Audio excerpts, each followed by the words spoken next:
Perkenalkan nama saya Lola, saya dari gereja HKBP PKBM Malakoni, Enggano. Saya ingin menceritakan tentang Bapak Yunus. Pada suatu hari, Tuhan memerintahkan Bapak Yunus pergi ke kota yang sangat besar, tetapi Bapak Yunus tidak mau. Dan Bapak Yunus pergi ke pulau lain. Bapak Yunus menaiki kapal. Tuhan marah dengan dia. Dan Tuhan mengasih badai dengan dia.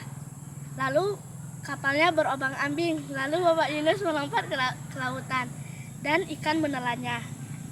Selama 3 hari Tuhan mengasihaninya. Tuhan memerintahkan ikan itu memuntahkan Bapak Yunus ke daratan. Dan Bapak Yunus menyadari Tuhan marah dengan dia. Lalu Bapak Yunus mengikuti perintah Tuhan. Sekian cerita saya, terima kasih.